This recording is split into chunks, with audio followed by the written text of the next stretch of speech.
കഴിഞ്ഞ കുറേയേറെ കാലമായി കേരളത്തിൽ ശാസ്ത്രം പ്രചരിപ്പിക്കുന്നതിനും ആ ശാസ്ത്രത്തിൻ്റെ പ്രാധാന്യം ഉൾക്കൊണ്ടുകൊണ്ട് ഒരു സാമൂഹ്യ നന്മ അല്ലെങ്കിൽ ഒരു സമൂഹ നിർമ്മിതിക്ക് വേണ്ടി അതിനെ എങ്ങനെ ഉപയോഗിക്കാം എന്നതിലുമൊക്കെ വളരെ നിർണായകമായ സംഭാവനകൾ നൽകിയിട്ടുള്ള ഒരു പ്രസ്ഥാനമാണ് പരിഷത്ത്. പക്ഷെ പരിഷത്തിൻ്റെ ഈ പ്രവർത്തനങ്ങളുടെ പശ്ചാത്തലത്തിൽ നിന്നുകൊണ്ടുകൂടി നമ്മൾ നോക്കുമ്പോൾ നമ്മുടെ സമൂഹം എങ്ങോട്ടാണ്, ആ ദിശ അല്ലെങ്കിൽ അതിനെ ഒരു ദിശയായിട്ട് പരിഗണിച്ചാൽ നമ്മുടെ സമൂഹം എങ്ങോട്ടാണ് എത്തി നിൽക്കുന്നത് എന്ന് സൂചിപ്പിക്കുന്ന ഒരു തലക്കെട്ടാണ് സത്യത്തിൽ ഞാൻ സംസാരിക്കാൻ ഉദ്ദേശിക്കുന്ന വിഷയത്തിന് കൊടുത്തിരിക്കുന്നത്.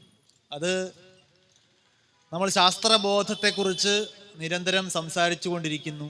നമ്മുടെ വിദ്യാഭ്യാസ വിചക്ഷണരുടെ ചർച്ചയും നമ്മുടെ പാഠ്യപുസ്തക പരിഷ്കരണ ചർച്ചകളും ഒക്കെ പരിശോധിച്ചാൽ അവിടെയൊക്കെ നടന്ന ചർച്ചകളിൽ വളരെ പ്രധാനപ്പെട്ട ഒരു ചർച്ച ഈ പഠനത്തിൻ്റെ ഭാഗമായി നമ്മുടെ കുട്ടികൾക്കും നമ്മുടെ യുവതലമുറയ്ക്കും ശാസ്ത്രബോധം എങ്ങനെ പകർന്നു കൊടുക്കാം എന്നുള്ളതാണ്. അത് പാഠപുസ്തക ചർച്ചകളിലും വിദ്യാഭ്യാസ വിചക്ഷണരുടെ പ്രസംഗങ്ങളിലും നിരന്തരം കേൾക്കുമ്പോൾ നമ്മുടെ മാധ്യമങ്ങളിൽ നമ്മൾ നിരന്തരം കേൾക്കുന്ന വാക്ക് ശാസ്ത്രബോധമല്ല, അതുമായിട്ട് പ്രാസം ഒപ്പിച്ച് പറയാവുന്നൊരു മൂത്രബോധമാണ് കുറേ കാലമായിട്ട് നമ്മൾ കേട്ടുകൊണ്ടിരിക്കുന്നത്. അതായത് നമുക്ക് പശുവിൻ്റെ മൂത്രം ഉപയോഗിച്ച് എങ്ങനെ ക്യാൻസർ മാറ്റാം, അതിലൂടെ നമുക്ക് എങ്ങനെ ആരോഗ്യം ഉണ്ടാക്കിയെടുക്കാം, ഈ രീതിയിലുള്ള ചർച്ചകളാണ് നമ്മൾ കേട്ടുകൊണ്ടിരിക്കുന്നത്. ഒരുപക്ഷെ ഈ ചർച്ച ചെയ്യുന്ന ആളുകൾ അതിനെ എതിർത്തുകൊണ്ടാണ് സംസാരിക്കുന്നതെങ്കിൽ പോലും നമ്മൾ നവോത്ഥാനത്തിൻ്റെ ദിശയിൽ കുറേ മുന്നേറി എന്ന് പറയുന്ന ഈ കേരള സമൂഹത്തിൽ ഇന്ന് ഈ കാലഘട്ടത്തിലും ഈ വിഷയം ചർച്ച ചെയ്യേണ്ടി വരുന്നു എന്ന് പറയുന്നതാണ് നമ്മൾ ഏറ്റവും കൂടുതൽ നിരാശപ്പെടേണ്ട കാര്യം. അതായത് നമ്മൾ 21-ാം നൂറ്റാണ്ടിൻ്റെ കാൽഭാഗം കഴിഞ്ഞിരിക്കുന്നു. ഇത് 2025 നമ്മളൊരു 100 കൊല്ലം മുമ്പ് ചർച്ച ചെയ്ത് അവസാനിപ്പിക്കേണ്ടിയിരുന്ന അല്ലെങ്കിൽ സെറ്റിൽ ചെയ്യേണ്ടിയിരുന്ന വിഷയങ്ങളാണ് നമ്മൾ ഇന്നും ചർച്ച ചെയ്യുന്നത്. കഴിഞ്ഞ ഒരാഴ്ച നമ്മുടെ മാധ്യമങ്ങൾ കൊണ്ടാടിയത് ഒരു സമാധിയാണ്. അതായത് നമ്മുടെ മാധ്യമങ്ങളിൽ ഭൂരിഭാഗവും റിപ്പോർട്ട് ചെയ്തത് മരണമല്ല, സമാധിയാണ്. എന്താണ് സമാധി എന്ന് ചോദിച്ചു കഴിഞ്ഞാൽ പ്രത്യേകിച്ച് ആ പ്രത്യേക വാർത്തയുടെ പ്രത്യേകത, ആ വാർത്തയായിട്ട് ബന്ധപ്പെട്ട് പ്രതികരിച്ച ആളുകളെല്ലാം തന്നെ വളരെ രസകരമായിട്ടുള്ള പ്രതികരണങ്ങളാണ് മുമ്പോട്ട് വെച്ചതെന്നുള്ളതുകൊണ്ട് തന്നെ മാധ്യമങ്ങൾക്ക് നിരന്തരം ഇങ്ങനെ ഓൺലൈനിൽ വിട്ടുകൊണ്ടിരിക്കാൻ പറ്റിയ കുറേ ക്ലിപ്പുകൾ അതിൽ നിന്ന് കിട്ടിയിട്ടുണ്ട്. ഓരോരുത്തരും അവരുടേതായ ഭാഷ്യമാണ് അതിൻ്റെ ഭാഗത്ത് പറഞ്ഞുകൊണ്ടിരുന്നത്. പക്ഷെ അപ്പോഴും അത് ഈ നൂറ്റാണ്ടിൽ ചർച്ച ചെയ്യുമ്പോൾ ആളുകൾ ഇപ്പോഴും മരണത്തെക്കുറിച്ച് എന്താണ് മനസ്സിലാക്കിയിരിക്കുന്നത്, അല്ലെങ്കിൽ ഒരു വ്യക്തിക്ക് മരണശേഷം എന്താണ് സംഭവിക്കാൻ പോകുന്നത്, അത് സംസാരിക്കുന്ന ആളുകൾ അതിന് കൊടുക്കുന്നൊരു പ്രാധാന്യമുണ്ട്. അവർ വളരെ ഗൗരവമുള്ളൊരു വിഷയം പോലെയാണ് സംസാരിക്കുന്നത്. ഒരുപക്ഷെ ഒരു 20 കൊല്ലം മുമ്പ് അന്നത്തെ ചർച്ചകളിൽ ഇത് തമാശയായി മാത്രം കാണുമായിരുന്ന ഒരു കാലമാണ്. പിന്നെ ഞാനിത് ചില ഉദാഹരണങ്ങളിലൂടെ പറയുന്നത് നമ്മൾ സമൂഹം എന്ന നിലയിൽ എങ്ങോട്ട് നടക്കുന്നു എന്നുള്ളതിൻ്റെ ഒരു വിഷമിപ്പിക്കുന്ന ഓർമ്മപ്പെടുത്തലാണ്. ഒരു 5 വർഷം മുമ്പ് യൂട്യൂബിൽ ഞാനൊരിടത്ത് നടത്തിയൊരു പ്രഭാഷണത്തിൻ്റെ വീഡിയോ പബ്ലിഷ് ചെയ്യപ്പെടുകയുണ്ടായി. ആ പ്രഭാഷണത്തിൻ്റെ തലക്കെട്ട് പരന്ന ഭൂമി എന്നായിരുന്നു.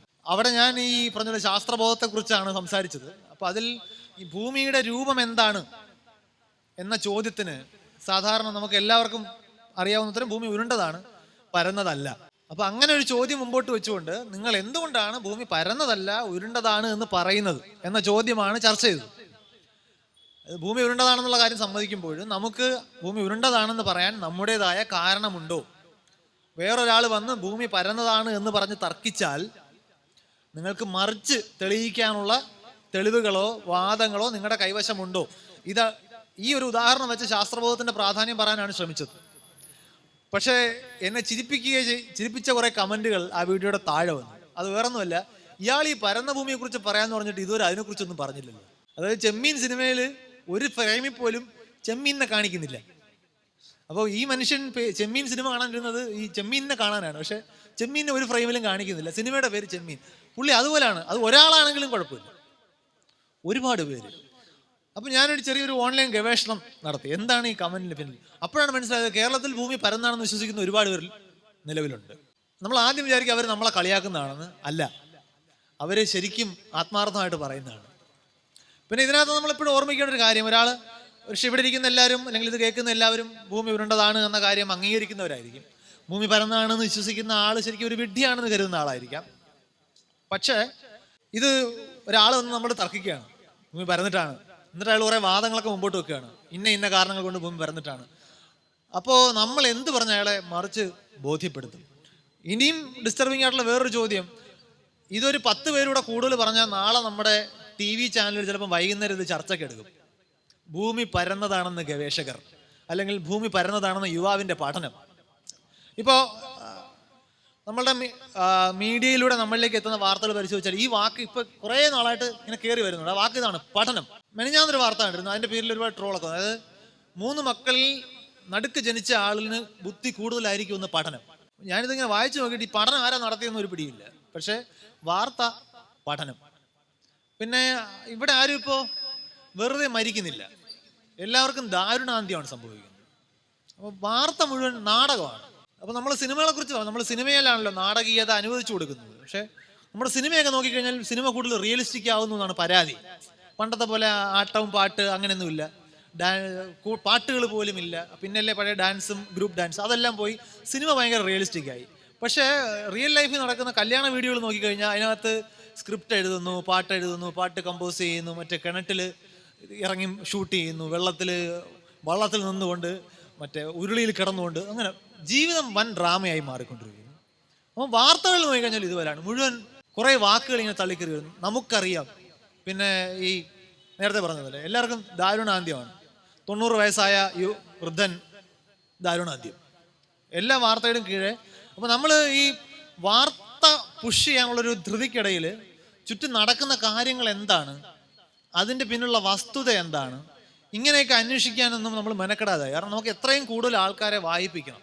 അപ്പോൾ അതുകൊണ്ട് പ്രത്യേകിച്ച് ഓൺലൈൻ വാർത്തകളിലേക്ക് കൂടുതൽ നമ്മൾ നീങ്ങിക്കൊണ്ടിരിക്കുന്നു. പത്രം എടുത്ത് ഇങ്ങനെ ക്ഷമയോടെ വായിക്കാൻ ഒരുപക്ഷെ നമുക്ക് കഴിയുന്നില്ല.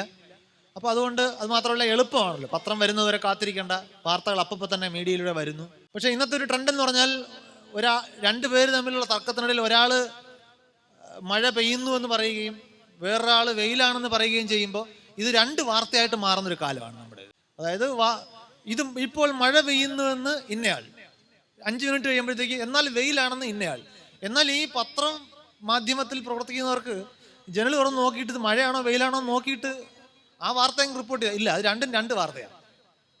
അപ്പോൾ നമ്മൾ ഈ വാർത്തയ്ക്ക് വേണ്ടി പുഷ് ചെയ്തുകൊണ്ടിരിക്കുന്ന സമയത്ത് നമ്മൾ പേടിക്കേണ്ട ഒരു കാര്യം, നമ്മൾ വാർത്ത അന്വേഷിച്ച് പോകുന്നതിന് പകരം, വാർത്ത എന്ന വാക്കിന് പോലെ തന്നെ പ്രധാനപ്പെട്ട വാക്കാണ് ഇവിടെ അറിവ് എന്നുള്ളതും, നമ്മൾ അറിവ് അന്വേഷിച്ച് പോകുന്നതിന് പകരം ഈ വിവരങ്ങൾ നമ്മൾ അന്വേഷിച്ച് വരുന്ന ഒരു കാലത്തിലാണ് ഇപ്പം നമ്മൾ ജീവിക്കുന്നത്. അപ്പോൾ നമ്മൾ അന്വേഷിച്ച് കണ്ടുപിടിക്കാത്രത്തോളം കാലം നമ്മളിലേക്ക് വന്നു ചേരുന്ന കാര്യങ്ങളെ വിശ്വസിക്കുമ്പോൾ നമുക്ക് ചില അവധാനതകൾ വെച്ച് പുലർത്തേണ്ട ഒരു ആവശ്യമുണ്ട്. ഇപ്പോൾ ഉദാഹരണത്തിന് ഈ നാട്ടിൽ ജീവിക്കുന്ന, അല്ലെങ്കിൽ ഈ നാട്ടിൽ ഇത്രയും കാലമായി ജീവിക്കുന്ന ഓരോരുത്തരും സ്വയം ആലോചിക്കുക, ഈ നാടിൻ്റെ പ്രവർത്തനങ്ങളെക്കുറിച്ച് നമുക്ക് എത്രത്തോളം കാര്യങ്ങൾ അറിയാം. ഇപ്പോൾ ഉദാഹരണത്തിന് സുപ്രീം കോടതിയിലെ ചീഫ് ജസ്റ്റിസിനെ തിരഞ്ഞെടുക്കുന്നത് എങ്ങനെയാണ് എന്ന് നമ്മൾ വളരെ റാൻഡമായിട്ടൊരു 10 പേരോട് ചോദിച്ചാൽ എത്ര പേർക്ക് അതിന് കൃത്യമായ ഒരു ഉത്തരവുണ്ടാവും? വേറൊരാളോട് നമ്മൾ ചോദിക്കുകയാണ്, വില്ലേജ് ഓഫീസും പഞ്ചായത്ത് ഓഫീസും തമ്മിലുള്ള വ്യത്യാസം എന്താണ്? നമ്മളിവിടെ ഈ നാട്ടിലെ ഇന്ത്യ ഏറ്റവും ചെറുപ്പക്കാരുടെ രാജ്യമെന്ന് അറിയപ്പെടുന്ന സ്ഥലമാണ്. ഇവിടുത്തെ ശരാശരി പ്രായം 25 വയസ്സിന് താഴെയാണ്. എന്ന് വെച്ചാൽ ഇവിടുത്തെ ജനസംഖ്യയിൽ ഭൂരിഭാഗം ആൾക്കാരും കഴിഞ്ഞ 25 വർഷത്തിന് ശേഷം ജനിച്ചവരാണ്. അപ്പോൾ ഈ യങ് ഇന്ത്യയോട് നമ്മൾ ചോദിക്കുകയാണ് ഇങ്ങനെയുള്ള ചില ചോദ്യങ്ങൾ ചോദിച്ചു കഴിഞ്ഞാൽ, ഞാൻ ചോദിച്ചിട്ടുള്ള ആളാണ്, ഇതുവരെ വളരെ വളരെ അപൂർവം ആൾക്കാരെ അതിന് ഉത്തരം പറയുന്നത് കണ്ടിട്ടുള്ളൂ. ശരിയായ ഒരു ഉത്തരം ഇല്ല. ജവഹർലാൽ നെഹ്റുവിനെയൊക്കെ കുറിച്ച് കേട്ട അറിവേ ഉള്ളൂ. അപ്പോൾ ആദ്യമൊക്കെ ഇത് തിരിച്ചറിയുമ്പോൾ ഇച്ചിരി ഷോക്കിംഗ് ആയിരുന്നു. പക്ഷെ അല്ല, ജവഹർലാൽ നെഹ്റുവിനെ കുറിച്ചുള്ള ഈ രാഹുൽ ഗാന്ധിയും രാജീവ് ഗാന്ധിയും ഒക്കെ ഒരേ ആളാണെന്ന് വിചാരിക്കുന്ന ആൾക്കാരെ വരെ ഞാൻ നേരിട്ട് കണ്ടിട്ടുണ്ട്. ഞാൻ ജോലി ചെയ്യുന്ന കോളേജിൽ ഒരു മഹാത്മാഗാന്ധിയുടെ പ്രതിമയുണ്ട്. അവിടെ വന്നിട്ട് ഒരാൾ ഒരു സർവീസിന് വന്ന കക്ഷിയാണ് പുള്ളി. ഞാനിവിടെ രാജീവ് ഗാന്ധിയുടെ പ്രതിമയുടെ മുമ്പിലുണ്ടെന്ന് അതിൻ്റെ അടുത്ത് ഫോണിൽ കൂടെ പറഞ്ഞു. അപ്പോൾ ഞാൻ ഒരിക്കൽ കൂടെ എടുത്ത് ചോദിച്ചു, എവിടെയാണ്? അല്ല, രാജീവ് ഗാന്ധിയുടെ പ്രതിമ ഇവിടെ ഇരിക്കുന്നില്ല, അതിൻ്റെ അടുത്തുണ്ട്. ഞാൻ ചെന്നപ്പോൾ 20s പയ്യനാണ്. അയാൾ സീരിയസ് ആയിട്ട് ഇത് പറയുക, ഇത് കണ്ടിട്ട് പുള്ളിക്ക് രാജീവ് ഗാന്ധിയാണെന്ന് തോന്നുന്നു. നമുക്ക് കേൾക്കുമ്പോൾ അവിശ്വസനമായിട്ട് തോന്നും. എനിക്കിത് നേരിട്ട് കാണുന്നവരെ ഭയങ്കര അവിശ്വസനീയമായിരുന്നു. പക്ഷെ അത് സംഭവിക്കുന്നുണ്ട്. അപ്പോൾ പ്രശ്നം എന്ന് വെച്ചാൽ നമ്മൾ ജീവിക്കുന്ന കാലഘട്ടത്തിൽ നമ്മളെ അന്വേഷിച്ച് വരുന്ന വിവരങ്ങൾ മാത്രമേ നമുക്ക് കിട്ടുന്നുള്ളൂ. അപ്പോൾ ഈ വിവരങ്ങളുടെ കുഴപ്പം നമ്മളെ വികാരങ്ങളെയോ നമ്മുടെ സ്വാഭാവിക ദൗർബല്യങ്ങളെയോ ഒക്കെ ചൂഷണം ചെയ്യാൻ പറ്റുന്ന തരം വാർത്തകളായിരിക്കും നമ്മൾ കൂടുതൽ ശ്രദ്ധിക്കുന്നത്. ഉദാഹരണത്തിന് പേടിപ്പിക്കുന്ന വാർത്തകൾ, 3 കൊല്ലത്തിനുള്ളിൽ കോസ്മിക് വികിരണങ്ങളൊന്നും സകലതും നശിക്കുമെന്ന് പഠനം. പിന്നെ ഞാൻ ആ വാക്ക് ആവർത്തിക്കുന്നു. പിന്നെ എൻ്റെ എല്ലാം കൂടെ വരും പഠനം. ഇത് പെട്ടെന്ന് നമുക്ക് തോന്നി എന്തോ സംഭവിക്കാൻ പോകുന്നു, അല്ലെങ്കിൽ സകലതും തണുത്തുറഞ്ഞ് പ്രപഞ്ചം അവസാനിക്കുമെന്ന് ഗവേഷകർ. ഈ വാർത്ത കണ്ടു കഴിഞ്ഞാൽ സ്വാഭാവികമായിട്ട് നമുക്കെല്ലാം തോന്നും, അയ്യോ ഇനിയിപ്പം കല്യാണം കഴിച്ചിട്ട് കാര്യമില്ലേ, അതോ കുട്ടികളെ പെട്ടെന്ന് സ്കൂളിൽ ചേർത്തിട്ടൊന്നും കാര്യമില്ലേ, ലോകം അവസാനിപ്പിക്കാൻ പോകണം. അപ്പോൾ നോക്കുമ്പോൾ 22 ബില്യൺ വർഷങ്ങൾക്ക് ശേഷമാണ് ഇത് സംഭവിക്കാൻ പോകുന്നതാണ് ഈ പറയുന്ന പഠനം. 22 ബില്യൺ എന്ന് പറഞ്ഞാൽ പ്രപഞ്ചത്തിന് ഇപ്പം 13.8 ബില്യൺ വർഷമേ പഴക്കമായിട്ടുള്ളൂ പ്രപഞ്ചത്തിന്. ഇനിയുണ്ട് 22 ബില്യൺ വർഷം. അത് നടക്കാൻ പോകുന്ന വാർത്തയാണ്. പിന്നെ ഇതാ ഇപ്പം പൊട്ടും ഈ ടൈപ്പ് വാർത്തകൾ. പിന്നെ ഞെട്ടാത്ത ഒരു വാർത്തയില്ല. എല്ലാവരും നമ്മളെ ഞെട്ടിച്ചുകൊണ്ടിരിക്കുകയാണ്. നാട്ടുകാർ നടുങ്ങി, കൂട്ടുകാർ ഞെട്ടി, അമ്പരന്ന് ശാസ്ത്രലോകം, പോലീസുകാർ നടുങ്ങി വിറച്ചു, എല്ലാ വാർത്തയും. ഇത് നമ്മളിലേക്ക് ഇങ്ങനെ വന്നു. ഈ കാലഘട്ടത്തിൻ്റെ പ്രത്യേകതയാണ്, നമ്മളിലേക്ക് വന്നു ചേരുന്ന വാർത്തകളിൽ നിന്ന് നമുക്ക് ഇൻഫർമേഷനും മിസ്ഇൻഫർമേഷനും വേർതിരിച്ചറിയാൻ കഴിയുന്നില്ല. അപ്പോൾ ഈ ഒരു യുണീക്കായിട്ടുള്ള വെല്ലുവിളിയാണ് നമ്മൾ നേരിടുന്നത്. ഒരുപക്ഷെ നമ്മൾ മനുഷ്യരാശി ഇത്രയും കാലം നടത്തിയ ചർച്ചകളിലൊന്നും ഇതുപോലൊരു വിഷയം നമ്മൾ ചർച്ച ചെയ്യേണ്ടി വന്നിട്ടുണ്ടാവില്ല ഈ ഒരു കാലഘട്ടത്തിൽ. കാരണം അന്നൊക്കെ ഈ അറിവ് നേടുന്നതിനെ കുറിച്ചും അല്ലെങ്കിൽ ആളുകൾ ഈ പ്രപഞ്ചത്തെക്കുറിച്ച് മനസ്സിലാക്കാനുള്ള ശ്രമങ്ങളിൽ ഉണ്ടായിരുന്ന വ്യത്യസ്ത അഭിപ്രായങ്ങൾ തമ്മിലൊക്കെയാണ് വാഗ്വാദം നടന്നുകൊണ്ടിരുന്നത്. ഇപ്പോൾ ഉദാഹരണത്തിന് ഭൂമി ഉരുണ്ടതാണോ പരന്നതാണോ എന്ന വാഗ്വാദം ഉണ്ടായിട്ടുണ്ടാകും.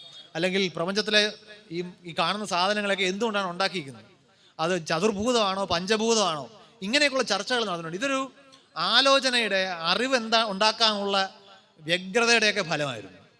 പക്ഷെ ഇന്ന് നമ്മുടെ ചർച്ചകൾ, നമ്മൾ അക്കാദമിക് എന്ന് വിളിക്കുന്ന ചർച്ചകൾ, ഇതിൻ്റെയൊക്കെ അപ്പുറത്ത് നമ്മൾ ശാസ്ത്രത്തിലൂടെയും സാങ്കേതിക വിദ്യയിലൂടെയും പുരോഗമിച്ചു എന്ന് പറയുമ്പോഴും നമ്മളുടെ ചർച്ചകൾ വരുന്ന ദിശയൊക്കെ ഇപ്പോൾ സമാധിയിൽ എന്താണ് സംഭവിക്കുന്നത്, അല്ലെങ്കിൽ കാലാവസ്ഥ മാറ്റത്തെക്കുറിച്ചുള്ള ചർച്ചയിൽ ആരാണ് കാലാവസ്ഥയെക്കുറിച്ച് സംസാരിക്കുന്നത് ശ്രദ്ധിച്ചിട്ടുണ്ടോ?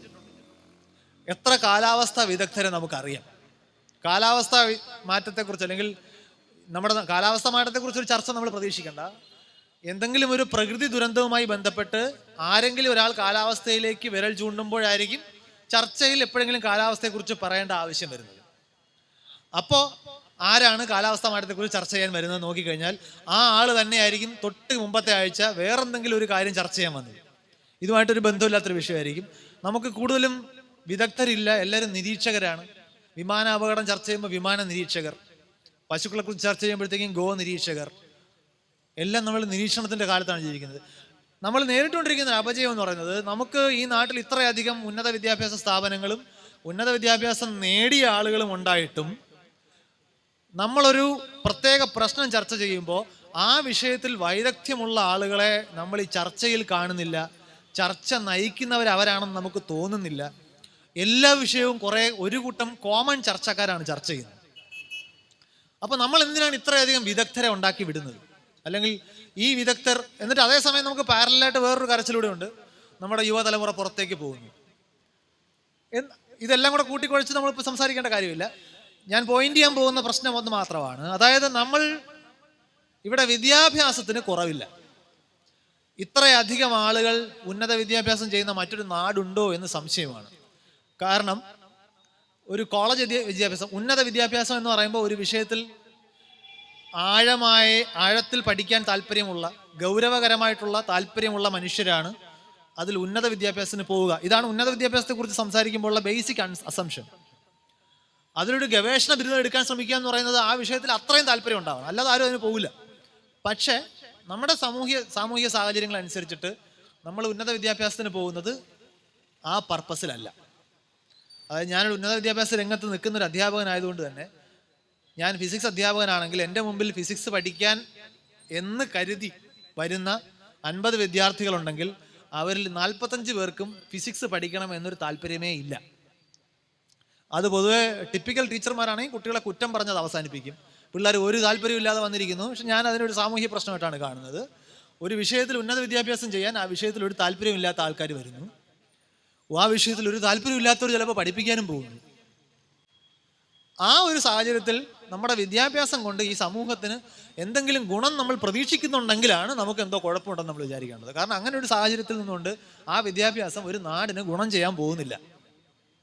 ആ നാട്ടിൽ ഒരു പ്രകൃതി ദുരന്തം ഉണ്ടാകുമ്പോഴത്തേക്കും ഏതെങ്കിലും ഒരു വില്ലനെ കണ്ടുപിടിച്ചിട്ട് ആ വില്ലനെ തല്ലുക എന്നതിനപ്പുറത്തേക്ക് ഈ പ്രശ്നം അഡ്രസ്സ് ചെയ്യേണ്ട ആവശ്യകതയെക്കുറിച്ചോ, ഒരു പ്രശ്നം ചർച്ച ചെയ്യുമ്പോൾ അതിനെ സ്വാധീനിക്കുന്ന മറ്റ് ഘടകങ്ങളെക്കുറിച്ച് കൂടി സംസാരിക്കേണ്ടതിൻ്റെ ആവശ്യകതയെക്കുറിച്ചോ ആരും മിണ്ടുന്നില്ല. ഏറ്റവും നല്ല ഉദാഹരണം ഒരുപക്ഷെ നമ്മൾ കേരളത്തെ നടുക്കിക്കൊണ്ട് കഴിഞ്ഞ മാസങ്ങൾക്കിടയിൽ ഉണ്ടായ വയനാട്ടിലെ ആ ഉരുൾപൊട്ടൽ ദുരന്തം എടുത്തു കഴിഞ്ഞാൽ അതിനോടുള്ള കേരളത്തിൻ്റെ പ്രതികരണം നമ്മൾ നോക്കിക്കഴിഞ്ഞാൽ നമ്മളെല്ലാവരും വില്ലന്മാരെ കണ്ടെത്തുന്ന തിരക്കിലായിരുന്നു. എവിടെ ആരാണ് ഉത്തരവാദി? ഒരാളുടെ പേര് കിട്ടിയാൽ അല്ലെങ്കിൽ ഒരു ഏജൻസിയുടെ പേര് കിട്ടിക്കഴിഞ്ഞാൽ നമ്മൾ ആ പ്രശ്നം പരിഹരിച്ചതുപോലെ വളരെ സൗകര്യമുള്ള കാര്യമാണ്. കാരണം ഒരു വില്ലനെ കിട്ടിക്കഴിഞ്ഞാൽ വില്ലനെ തല്ലുന്നത് വഴിയാണ് നമ്മൾ പ്രശ്നം പരിഹരിക്കുന്നത്. പക്ഷേ അതിനകത്ത് കാലാവസ്ഥയുടെ വശങ്ങളുണ്ടായിരുന്നു, ഭൂവിനിയോഗത്തിൻ്റെ വശങ്ങളുണ്ടായിരുന്നു, ജലവിഭവ വിനിയോഗത്തിൻ്റെ വശങ്ങളുണ്ടായിരുന്നു, രാഷ്ട്രീയമുണ്ടായിരുന്നു. അങ്ങനെ ഒരുപാട് ഘടകങ്ങൾ അതിനകത്തുണ്ടായിരുന്നു. പക്ഷെ നമ്മളുടെ ചർച്ചകളെല്ലാം ഒരു വൺ ഡയമെൻഷണൽ ചർച്ചകളിലേക്ക് ഒതുങ്ങിപ്പോവുകയും തൊട്ട് 2 ആഴ്ച കഴിയുമ്പോൾ പുതിയൊരു സെൻസേഷൻ വരുമ്പോൾ നമ്മൾ അതിൻ്റെ പിന്നാലെ പോവുകയും ചെയ്യും. നമ്മുടെ വിദ്യാഭ്യാസ സ്ഥാപനങ്ങളിലേക്ക് വന്നു കഴിഞ്ഞാലും ഞാൻ അധ്യാപകൻ എന്ന നിലയിൽ ലജ്ജയോടുകൂടി പറയട്ടെ, ഓരോരുത്തരും പഠിപ്പിക്കുന്ന വിഷയത്തിൽ ആ വിഷയത്തിൽ ഊന്നിയ ഒരു ചർച്ച കണ്ട സ്റ്റാഫ് റൂം കണ്ടിട്ട് മരിക്കണമെന്നാണ് എൻ്റെ ആഗ്രഹം. ഫിസിക്സ് സ്റ്റാഫ് റൂമിൽ ഫിസിക്സ് സംസാരിക്കുന്ന സദാസമയം ഫിസിക്സ് സംസാരിക്കണമെന്നല്ല, കുറച്ച് സമയത്തേക്ക് കെമിസ്ട്രിയിലെ അധ്യാപകരുടെയും ഇവിടുന്ന് അങ്ങോട്ട് ഇറങ്ങിപ്പോയ അധ്യാപകൻ്റെ പരദൂഷണമൊക്കെ പറയാം. പക്ഷേ വല്ലപ്പോഴുമെങ്കിലും അവരവർ പഠിപ്പിക്കുന്ന ആ വിഷയം അതിൻ്റെ ഒരു പുതിയ ഡെവലപ്മെൻറ്റുകളെ കുറിച്ചോ അല്ലെങ്കിൽ അതിലേതെങ്കിലും നമുക്ക് മനസ്സിലാവാത്തൊരു ആശയത്തിൻ്റെ ക്ലാരിറ്റിക്ക് വേണ്ടി ഒരു ചർച്ച നടക്കുന്ന ഒരു കാഴ്ച ഒന്ന് കാണണം എന്നൊരാഗ്രഹമാണ്. ദാറ്റ് ഈസ് നമ്മൾ ഇംഗ്ലീഷിൽ എലിഫന്റ് ഇൻ ദ റൂം എന്ന് പറയുന്നത് പോലെ അത്രയും വലിയൊരു പ്രശ്നം കാണാതെ നമ്മൾ അതിന് ചുറ്റും നടന്നിട്ട് മറ്റു പ്രശ്നങ്ങളെക്കുറിച്ച് സംസാരിച്ചിട്ട് കാര്യമില്ല. അതുകൊണ്ട് നമ്മൾ പഠിക്കുന്നത് എന്തിന് എന്ന ചോദ്യത്തിന് നമുക്ക് ഉത്തരവില്ല. നമ്മൾ എന്തിനാണ് സ്കൂളിലേക്ക് കുട്ടികളെ വിടുന്നതെന്ന് ചോദിച്ചു കഴിഞ്ഞാൽ നമ്മൾ പറയുന്നത് ഇത് പഠിച്ചിട്ട് കുട്ടിക്ക് ജോലി വാങ്ങാനാണ് എന്നാണ്. അതായത് ജോലിക്ക് വേണ്ടി നടത്തുന്ന ഒരു അഭ്യാസമായിട്ട് നമ്മൾ വിദ്യാഭ്യാസത്തെ മാറ്റിക്കഴിഞ്ഞു. എന്നാൽ അതേസമയം വിദ്യാർത്ഥികളിലേക്ക് വരുമ്പോൾ ഈ അഭ്യാസം കൊണ്ട് ജോലി കിട്ടില്ല എന്ന് അവർക്ക് മനസ്സിലായി തുടങ്ങിയിട്ടുണ്ട്. അപ്പോൾ അതുകൊണ്ട് MSc വരെ എന്തിനോ വേണ്ടി പഠിച്ചിട്ട് ജോലി കിട്ടാൻ വേണ്ടി വേറെ പഠിക്കാൻ പോവുകയാണ് അവർ. അതിന് നമ്മൾ കരിയർ കോച്ചിങ് എന്ന ഓമന പേരിട്ട് നമ്മുടെ നാട്ടിൽ bank coaching, UPSC coaching, SSC coaching, അങ്ങനെ 4 എന്തിനാണ് ഈ കോച്ചിങ്? ജോലി കിട്ടാൻ. നമ്മൾ പഠിച്ചു വെച്ചേക്കുന്നത് എന്താണ്? ഈ പഠിക്കുന്നത് ഞാൻ +2 BSc MSc ഒക്കെ പാസ്സാകുന്നത് ജോലി കിട്ടാനാണെന്നാണ്. അത് കഴിഞ്ഞിട്ട് പിന്നെയും ജോലിക്ക് വേണ്ടി പഠിക്കാൻ പോകുമ്പോൾ നമ്മൾ യുവതലമുറയ്ക്ക് കൊടുക്കുന്ന സന്ദേശം ഇത് പഠിച്ചിട്ട് ജോലി കിട്ടില്ല, ജോലി കിട്ടാൻ വേറെ പഠിക്കണം എന്നാണ്. അപ്പോൾ നമ്മൾ ഈ ലോകത്തെ മനസ്സിലാക്കുക, നമ്മൾ ജീവിക്കുന്ന ലോകത്ത് എങ്ങനെയൊക്കെയാണ് നടക്കുന്നതെന്ന് മനസ്സിലാക്കുക. ഇത് വിദ്യാഭ്യാസത്തിൻ്റെ അടിസ്ഥാന തത്വമാണ് എന്ന് നമ്മൾ കോളേജിൻ്റെ ലെറ്റർ പാഡിലും ഫ്രണ്ടിൽ ഗേറ്റിലൊക്കെ എഴുതി വെക്കും. വിദ്യാധനം സർവ്വധനാൽ പ്രധാനം, വിദ്യ മുക്തിദായകം, ഇങ്ങനെയൊക്കെയുള്ള കുളിരുകോരുന്ന വാചകങ്ങൾ നമ്മൾ എഴുതി വെക്കും. നമുക്കും അറിയാം, കുട്ടികൾക്കും അറിയാം, ഇതൊരു ഗുണ്ട് ഡയലോഗ് മാത്രമാണ്. ഇത് നമ്മൾ പ്രാവർത്തികമാക്കേണ്ട ആവശ്യമില്ല. നീ നിന്നെപ്പോലെ നിൻ്റെ അയൽക്കാരനെ സ്നേഹിക്കുക എന്ന് പറയുന്നത് പോലെ ഒരു വചനം കൊള്ളാം, കേൾക്കുമ്പോൾ കൊള്ളാം. നമ്മളാരും നമ്മുടെ അയൽക്കാരെ അങ്ങനെ അകവഴിഞ്ഞ് സ്നേഹിക്കുന്നൊന്നുമില്ല. നമുക്ക് അതിരുകൾക്കം ഉണ്ടാവും, മറ്റു പ്രശ്നങ്ങളൊക്കെ ഉണ്ടാവും. ഇങ്ങനെ ഒരു വെറും വാചകമായിട്ട് നമ്മളിതിനെ കാണും. നമ്മൾ ലോകത്തെ മനസ്സിലാക്കാൻ നമ്മൾ പഠിച്ച അറിവൊന്നും ഉപയോഗപ്പെടുത്തേണ്ടതില്ല, അല്ലെങ്കിൽ ആ അറിവ് കൊണ്ട് ഗുണമില്ല എന്നൊരു ധാരണയിലേക്ക് നമ്മളെത്തി. നമ്മൾ ഇനി ഈ അടിസ്ഥാന പ്രശ്നമാണ് ആദ്യം പരിഹരിക്കാൻ ശ്രമിക്കേണ്ടത്. ബാക്കി അതിന് മുകളിലുള്ള ചർച്ചയെല്ലാം ഇത് മരണം കഴിഞ്ഞിട്ട് പിന്നെ ചികിത്സ ചർച്ച ചെയ്യുന്നവരാണ്. മരിച്ചു കഴിഞ്ഞു, നമുക്കതുകൊണ്ട് കാര്യമില്ല. അപ്പോൾ നമുക്ക് പലതരം ബോധങ്ങളുണ്ട്, നമുക്കറിയാം. ഇപ്പോൾ നർമ്മബോധം എന്ന് പറയുന്ന വാക്ക് പ്രത്യേകിച്ച് ആർക്കും വിശദീകരിച്ച് കൊടുക്കേണ്ട കാര്യമില്ല. ചില ആളുകൾക്ക് നല്ല നർമ്മബോധമുണ്ട് എന്ന് നമ്മൾ പറയും. അതായത് മറ്റുള്ളവർ കാണാത്ത രീതിയിൽ ഒരു വിഷയത്തെ കാണുകയും സർപ്രൈസിങ് ആയിട്ടുള്ള രീതിയിൽ ചില കാര്യങ്ങളെ അവതരിപ്പിക്കുകയൊക്കെ ചെയ്യുമ്പോൾ നമുക്ക് അതിനകത്തൊരു നർമ്മം അനുഭവപ്പെടും. അത് പറഞ്ഞാൽ എല്ലാവർക്കും നർമ്മം കിട്ടിക്കൊള്ളണമെന്നില്ല. അപ്പോൾ നർമ്മബോധമുള്ളവരെ കുറിച്ച് നമ്മൾ സംസാരിക്കും, കലാബോധമുള്ളവരെ കുറിച്ച് നമ്മൾ സംസാരിക്കും. ചില ആൾക്കാർ വെറുതെ ഒരു വര വരച്ചാലും അതിനൊരു ഭംഗിയുണ്ട് എന്ന് നമ്മൾ പറയും. അപ്പം പിന്നെ നടനബോധം, നാട്യബോധമുള്ള ആൾക്കാരുണ്ട്. വെറുതെ കൈ അനക്കിയാൽ പോലും അതിനകത്ത് ആ ചലനത്തിന് ഭംഗി വരുന്ന. അപ്പോൾ ഈ ബോധങ്ങളൊക്കെ നമുക്കറിയാം. അപ്പോൾ അതുപോലൊരു ബോധത്തെക്കുറിച്ചാണ് നമ്മൾ പൊതുവിൽ ഇത്തരം വേദികളിൽ സംസാരിക്കുക, ശാസ്ത്രബോധം. പക്ഷേ ഇതെങ്ങനെ ഇരിക്കുന്ന ആർക്കും അറിയില്ല. നമ്മൾ ശാസ്ത്രബോധം ഉണ്ടാക്കുന്നതിനെ കുറിച്ച് സംസാരിക്കുന്നു. അപ്പോൾ ഈ നർമ്മബോധവും ചരിത്രബോധവും ഒക്കെ എവിടെയാണ് ഇരിക്കുന്നത്? ചരിത്രബോധം എന്ന് പറയുന്നത്, ചരിത്രബോധമാണ് ഒരു വിഷയം മനസ്സിലാക്കാൻ എളുപ്പം. നമ്മൾ ചരിത്രം പഠിക്കുന്നത് എന്തിനാണെന്ന് ചോദിച്ചു കഴിഞ്ഞാൽ, പണ്ട് ഷേർഷാ ഏത് നാണയം ഇറക്കി, അല്ലെങ്കിൽ അക്ബർ എത്ര കിണർ കുഴിച്ചു, ഇങ്ങനെയൊക്കെയുള്ള കാര്യങ്ങൾ അറിയാനാണ് നമ്മൾ ചരിത്രം പഠിക്കുന്നതെന്ന് നമുക്ക് തോന്നും. പക്ഷെ സ്വാഭാവികമായിട്ടൊരു കുട്ടിക്ക് സംശയം തോന്നാം, ഈ അക്ബർ എത്ര കിണർ കുഴിച്ചെന്ന് അറിഞ്ഞിട്ട് എനിക്കെന്തോ കാര്യം? അക്ബറും ജീവിച്ചിരിപ്പില്ല, കിണർ ഉണ്ടാവണമെന്നില്ല, അറിഞ്ഞിട്ട് എന്താണ് കാര്യം? ഈ കുട്ടി ഇങ്ങനെ ഒരു ചോദ്യം വീട്ടിൽ വന്ന് ചോദിച്ചു കഴിഞ്ഞാൽ നമ്മൾ എന്ത് പറയും? നമ്മൾ പറയും ഇതൊരു അഭ്യാസമാണ്. നമ്മൾ ചാനലിലൊക്കെ ഡെയർ ഷോകളൊക്കെ കാണത്തില്ല, ഇവിടുന്ന് മറ്റേ 2 ബലൂൺ കടിച്ചെടുത്ത് അപ്പുറത്തോണ്ട് ഇടുക, ബലൂൺ പൊട്ടാൻ പാടില്ല, എത്ര ബലൂൺ അപ്പുറത്തെത്തിക്കുമോ അവർ ജയിക്കും. അപ്പോൾ ഈ ഗെയിം ഷോയിൽ പങ്കെടുക്കുന്ന ആരും ചോദിക്കില്ല ബലൂൺ എന്തിന് കടിക്കണം, കൈ കൊണ്ട് എടുത്തിട്ടാൽ പോരെ, കാരണം ഗെയിം അതാണ്. അപ്പോൾ പഠിക്കുന്ന കാര്യത്തിൽ ഇങ്ങനെ ഒരു ചോദ്യത്തിൻ്റെ അർത്ഥമില്ല. അത് എന്തിനു പഠിക്കുമെന്ന് ചോദിക്കണ്ടേ, ഇതൊക്കെ പഠിച്ചാലേ നിനക്ക് പാസ്സാവാൻ പറ്റുള്ളൂ, അപ്പോൾ അതിനുവേണ്ടി നീ ഇത് പഠിച്ചോണം. നമ്മൾ അങ്ങനെയാണ് കുട്ടികളെ ട്രെയിൻ ചെയ്തെടുക്കുന്നത്. ഇപ്പോൾ കുട്ടി അക്ഷരം പഠിക്കുന്നത് എന്തിനാണ്, വാക്ക് പഠിക്കുന്നത് എന്തിനാണ്? ഇപ്പോൾ നമ്മൾ ഭൂമിയിലെ മറ്റ് ജീവികളെ നോക്കിക്കഴിഞ്ഞാൽ എല്ലാ കുഞ്ഞുങ്ങളും പഠിക്കുന്നുണ്ട്. ഇപ്പോൾ ഒരു കുരങ്ങിൻ്റെ കുഞ്ഞ് എങ്ങനെയാണ് മരത്തിൽ കയറുന്നതെന്ന് പഠിക്കുന്നത് കാണാൻ പറ്റും. ഒരു പഴം എങ്ങനെ കിട്ടിയാൽ എങ്ങനെ പൊളിക്കാമെന്ന് പഠിക്കുന്നതാണ്. അതെല്ലാം കളിച്ചും മുതിർന്നവരെ അനുകരിച്ചുമൊക്കെയാണ് ചെയ്യുന്നത്. നമ്മളെ കുട്ടികൾ അത് തന്നെയാണ് പഠിക്കുന്നത്. നമ്മൾ മുതിർന്നവരെ അനുകരിച്ചാണ് കുട്ടികൾ ആദ്യം പഠിക്കുന്നത്. പുസ്തകത്തിൽ എഴുതിക്കുന്ന വായിച്ച് പഠിക്കുന്ന കുട്ടികളില്ല. നമ്മൾ കുട്ടികൾ ട്രാഫിക് നിയമത്തിൻ്റെ പ്രാധാന്യം പുസ്തകത്തിൽ എഴുതി കാണാടുപ്പിച്ച് പരീക്ഷ എഴുതിയിട്ട് ഈ കുട്ടിയെ സ്കൂളിൽ കൊണ്ടുവിടാൻ പോകുന്ന അച്ഛൻ കൊച്ചിനെ മറ്റേ പെട്രോൾ ടാങ്കിൻ്റെ മുകളിലിരുത്തി റെഡ് സിഗ്നൽ തെറ്റിച്ച് ഫുട്പാത്തിൽ കൂടെ ബൈക്ക് ഓടിച്ച് സ്കൂളിൻ്റെ ബൈക്ക് മുറ്റത്തുണ്ടാക്കിയിട്ട് പോകും. കുട്ടി പഠിക്കുന്നത് ഇതൊക്കെ ചെയ്യാവുന്നതാണ്. നിയമം വെറുതെ പഠിക്കുന്നതാണ്. അപ്പോൾ നമ്മൾ മുതിർന്നവരെന്നല്ലേ, നമ്മൾ പിന്നെ ഇവിടെ ഇരിക്കുന്നതിൽ ഭൂരിഭാഗം പേര് മുതിർന്നവരായതുകൊണ്ട് നമ്മളെല്ലാവരും പങ്കുവെക്കുന്ന ഒരു കോമൺ ഒരു പരാതി ഉണ്ടല്ലോ, ഇപ്പോഴത്തെ തലമുറ ഒന്നും ശരിയല്ല. നമ്മൾ ആലോചിക്കേണ്ടത്, ഒരു കുട്ടി ശരിയല്ലെങ്കിൽ അതിനകത്ത് പല കാരണങ്ങളുണ്ടാവാം. കുട്ടിയെ ഒരുപാട് കാരണം, പക്ഷെ ഒരു തലമുറ മൊത്തം ശരിയില്ലെങ്കിൽ ഒറ്റ കാരണമേ ഉള്ളൂ, അത് മുൻ തലമുറയാണ്. നിങ്ങൾക്ക് ആ തലമുറ പുതിയ വരുന്ന തലമുറയെ വളർത്താൻ അറിയാത്തതുകൊണ്ടാണ് ഒരു തലമുറ മുഴുവൻ മോശമായി പോകുന്നതെന്ന് മനസ്സിലാക്കിക്കോണം. അപ്പോൾ അത് നമ്മൾ അങ്ങനെയുള്ള മാതൃകളൊന്നും സൃഷ്ടിക്കുന്നില്ല. വിദ്യാഭ്യാസം വെറുതെയാണെന്ന് നമ്മൾ പറഞ്ഞു വെച്ചിരിക്കുന്നു. ചരിത്രത്തിൽ പല കാര്യങ്ങളും നമ്മൾ പഠിക്കുന്നു, പക്ഷേ നമ്മളുടെ പെരുമാറ്റത്തിൽ, നമ്മളുടെ അഭിപ്രായങ്ങളിൽ ഈ ചരിത്രത്തിൽ നമ്മൾ പഠിച്ച കാര്യങ്ങളൊക്കെ നമുക്കറിയാം എന്നതുപോലെയാണോ നമ്മൾ അഭിപ്രായം പറയുന്നത്, അതോ ഇതൊന്നും അറിയാത്തത് അവർക്ക് ഇതേ അഭിപ്രായം തന്നെയാണോ എന്ന് പരിശോധിക്കുക. നമ്മൾ ഇന്നത്തെ ഒരു സാമൂഹിക പ്രശ്നത്തെക്കുറിച്ച് അഭിപ്രായം പറയുമ്പോൾ ഈ സമൂഹം എവിടെ നിന്നാണ് ഇതുവരെ വരെ എത്തിയത്, അത് എന്തൊക്കെ സംഭവങ്ങളിലൂടെ കടന്നു പോയിട്ടുണ്ട് എന്നറിയാവുന്ന ഒരാളുടെ അഭിപ്രായവും ഇതൊന്നും അറിയാത്ത ഒരാളുടെ അഭിപ്രായവും ഒന്നാണെങ്കിൽ ആ അറിയാവുന്ന ആളിന് അറിവുകൊണ്ട് പ്രത്യേകിച്ച് ഒരു പ്രയോജനമില്ല എന്നാണ് അർത്ഥം. അതായത് അദ്ദേഹത്തിന് അറിയാവുന്ന കാര്യങ്ങൾ അദ്ദേഹത്തിൻ്റെ ചിന്തയെ സ്വാധീനിക്കുന്നതേയില്ല. ഇപ്പോൾ എനിക്ക് സ്ഥിരം കൗതുകം തോന്നുന്നൊരു എക്സാമ്പിൾ ഉണ്ട്. കുറച്ച് നാളിനിടയിൽ പിന്നെ അത് കണ്ടു. മുമ്പും പലർക്കും പറഞ്ഞിട്ടുള്ള ഒരു ഉദാഹരണമാണ്. ഒരു വാട്സാപ്പ് മെസ്സേജ് ഉണ്ട് ഇപ്പോഴും കറങ്ങി നടക്കുന്നത്. വരുന്ന ഓഗസ്റ്റ് 12-ാം തീയതി, അത് ഡേറ്റൊക്കെ അങ്ങോട്ടും ഇങ്ങോട്ടൊക്കെ മാറും, സൂര്യൻ 3 ദിവസം അസ്തമിക്കില്ല, ഉദിച്ചു തന്നെ നിൽക്കും. എന്നിട്ട് അതിൻ്റെ താഴെ പറയും, ഇത് വളരെ അപൂർവമായുള്ള 2236 വർഷത്തിൽ ഒരിക്കൽ മാത്രമേ സംഭവിക്കുകയുള്ളൂ. നിങ്ങൾ നിങ്ങളുടെ എല്ലാ സുഹൃത്തുക്കളെയും, കൊച്ചച്ഛന്മാരെയും കുഞ്ഞമ്മമാരെയും എല്ലാവരെയും, സുഹൃത്തുക്കളെയും ഫാമിലിയും എല്ലാവരും അറിയിച്ചേക്കുമെന്ന് പറഞ്ഞ് താഴെ പ്ലീസ് ഷെയർ. എന്നിട്ട് കടപ്പാട് നാസ എന്നൂടെ കാണും. അപ്പോൾ എല്ലാ വിഷയത്തിലും നാസ എന്തോ ഒരു സംഭവമാണ്. അതാണ് എല്ലാ കാര്യങ്ങൾക്കും അഭിപ്രായം ചോദിക്കുന്നത്. നമ്മുടെ നാട്ടിലെ ചർച്ചയിൽ വരുന്ന നിരീക്ഷകരെ പോലെയാണ് നാസ. എല്ലാ വിഷയത്തിലും നാസ എന്തെങ്കിലുമൊക്കെ പറയും. ചികിത്സ സംബന്ധിച്ചുള്ള കാര്യമായാലും ചമ്മന്തി അരയ്ക്കുന്ന കാര്യമായാലും എല്ലാം നാസ പറയും. അപ്പോൾ അതിൻ്റെ താഴെ ഒരു നാസയും കൂടെ കാണും. അപ്പോൾ ഇത് ഡോണ്ട് മിസ് ഇറ്റ് എന്നൊക്കെ ചേർത്ത് എനിക്ക് കിട്ടിയിട്ടുണ്ട്. ഞാൻ ആലോചിക്കും, 3 ദിവസം സൂര്യൻ അസ്തമിച്ചില്ലെങ്കിൽ ആരാണത് മിസ് ചെയ്യാൻ പോകുന്നത്? കാരണം അത് നിങ്ങൾക്ക് മിസ് ചെയ്യാൻ പറ്റില്ലല്ലോ, സൂര്യൻ അസ്തമിച്ചിട്ടില്ല എന്ന് കാണുന്നത്. പക്ഷേ ഇത് ഈ അയക്കുന്ന ആളുകളെല്ലാം പഠിച്ചിട്ടുണ്ട്. ഭൂമി സ്വയം കറങ്ങുന്നതുകൊണ്ടാണ് ഈ സൂര്യൻ ഉദിക്കുകയും അസ്തമിക്കുകയൊക്കെ ചെയ്യുന്നത്. അപ്പോൾ സൂര്യൻ എപ്പോഴെങ്കിലും അസ്തമിക്കാതിരിക്കണമെന്നുണ്ടെങ്കിൽ പകലൊരു സമയത്ത് എവിടെയെങ്കിലും ചെന്നിട്ട് ആരെങ്കിലും ഈ ഭൂമിയെ പിടിച്ച് നിർത്തണമല്ലോ. അപ്പോൾ ആരാണ് ഈ ഭൂമിയെ ഇങ്ങനെ നിർത്താൻ പോകുന്നത്? അല്ലെങ്കിൽ ഭൂമിക്ക് തോന്നുകയാണ് ഇത്രയും കറങ്ങി, ഒരു മൂഡിൽ എനിക്ക് കുറച്ച് റെസ്റ്റ് എടുത്തിട്ട് കറങ്ങാം. ഇങ്ങനെയൊക്കെയാണോ നമ്മൾ ഭൂമിയെക്കുറിച്ച് വിചാരിച്ചു വെച്ചിരിക്കുന്നത്? എനിക്കറിയില്ല. കാരണം ആ മെസ്സേജ് നമ്മൾ അയക്കുമ്പോൾ നമ്മൾ അടിസ്ഥാനപരമായിട്ട് പറയാൻ ശ്രമിക്കുന്നത് എനിക്ക് ഇതിനെക്കുറിച്ചൊന്നും അറിയില്ല. അത് നമ്മൾ ഈ കാലഘട്ടത്തിൽ ജീവിക്കുമ്പോൾ ഏറ്റവും വലിയ അപകടങ്ങളിൽ ഒന്നുകൂടിയാണ്.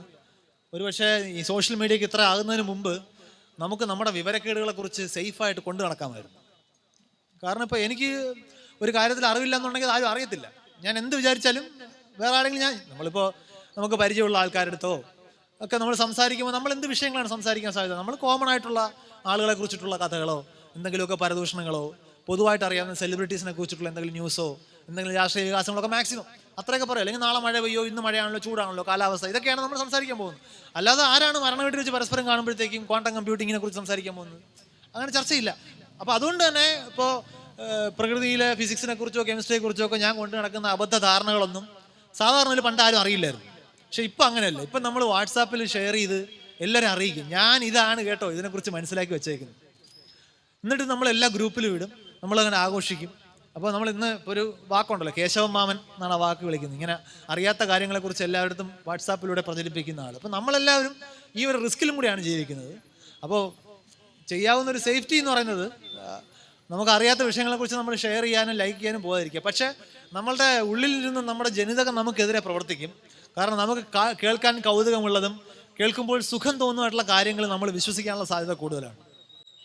അപ്പോൾ അതുകൊണ്ട് തന്നെ നമ്മുടെ അപ്പനപ്പൂപ്പന്മാർ ഓരോരുത്തരും 10 ആനയുടെ പുറത്ത് കയറിയിട്ടുണ്ടെന്നുണ്ടെങ്കിൽ അതിൻ്റെ തഴമ്പ് നമ്മുടെ സ്വന്തം ആസനത്തിലുണ്ടോ എന്ന് നമ്മളൊന്ന് തപ്പി നോക്കുകയും ഇല്ലെങ്കിലും ഉണ്ട് എന്നൊക്കെ പറഞ്ഞൊന്ന് അഭിമാനിക്കുകയൊക്കെ നമ്മൾ ചെയ്യുന്നിരിക്കും.